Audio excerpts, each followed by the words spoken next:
Wie viele von euch hatten schon mal das Problem, dass sie gesaugt haben, aber der Sand einfach nicht rausging, der Sitz einfach nicht sauber wurde?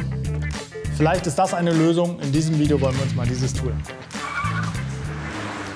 Wir wollen uns mal angucken, ob das Tool, der Rotator Z300, irgendwie so, wir verlinken es euch hier unten, eine Erleichterung im Arbeitsalltag darstellt im Vergleich zu einem ordentlichen Industriesauger, also einem Nass-Trockensauger, verlinken wir euch auch hier unten, und normalen Tools. Einmal extra ein Fadenheber, der die Fasern heben soll, damit man aus der Tiefe saugen kann, und so eine Nylonborste, die auch die Fasern so ein bisschen umwälzt, um Sand und Schmutz rauszusaugen. Wir vergleichen es einfach mal miteinander und gucken mal, ob in unserem Workflow das Ding Sinn macht, geben euch eine Empfehlung ab und am Ende werde ich ein Fazit ziehen, ob es bei uns weiter Einsatz findet oder nicht. Wir starten mit einer Rücksitzbank von einem 190er, die ziemlich staubig ist, aber auch fleckig. Ne? Uns geht es jetzt um primär um den Staub, und dann noch einer ordentlich sandigen Fußmatte, und sehen uns gleich wieder.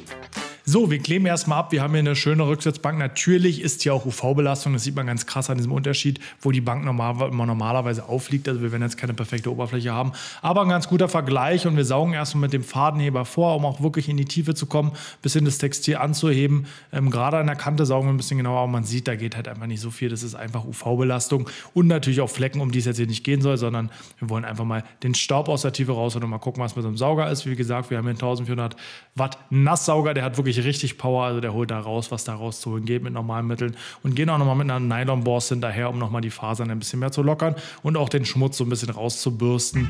Das wäre unser normales Vorgehen beim Saugen. Und wir sehen auch jetzt hier einen schönen Unterschied. Rechts gesaugt, links noch nicht. Also man kann wirklich schon erkennen, dass der Sauger da schon ordentlich was rausholt und schon eine gute Grundlage schafft, wo man dann später weitermachen würde.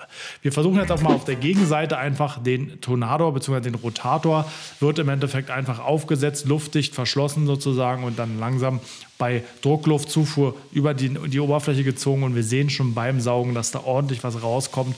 Also wir haben schon eine deutlich weniger sandige Oberfläche, von daher, das geht schon gut.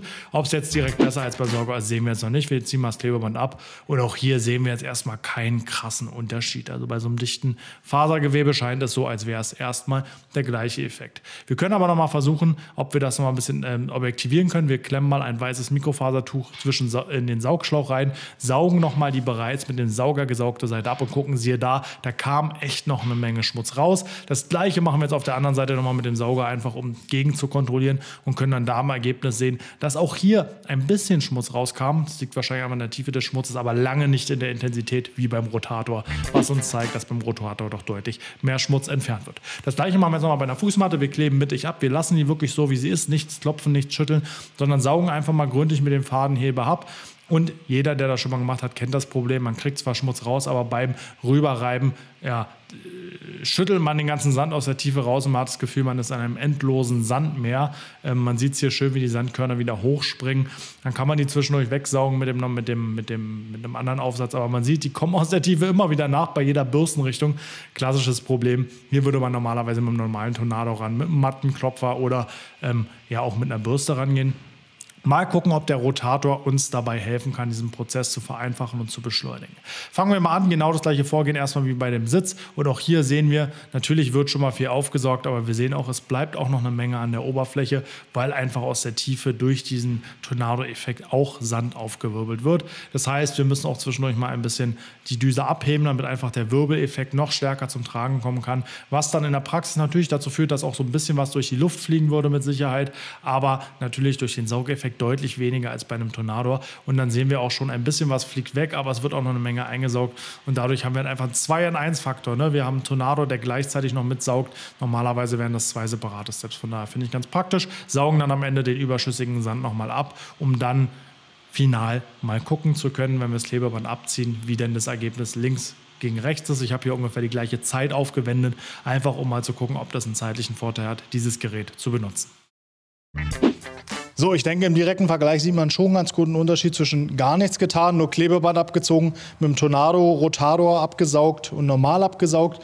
Natürlich haben wir jetzt hier überall noch Sand. Ne? Das ist definitiv so. Mit dem normalen Tonado hätte man diesen Sand hier auch bekämpft. Das ist ja das Problem, dass man beim Saugen immer wieder Sand so hochwirbelt. Den haben wir hier mittlerweile ganz gut raus. Noch 1, 2 Durchgänge, dann wäre das weg. Hätte man mit Sicherheit mit dem normalen Tonado auch in genauso einen guten Ergebnis hinbekommen. Allerdings wäre dann der komplette Sand im ganzen Auto rumgeflogen. Ne? Von daher sehe ich da einen leichten Vorteil bei dem Gerät.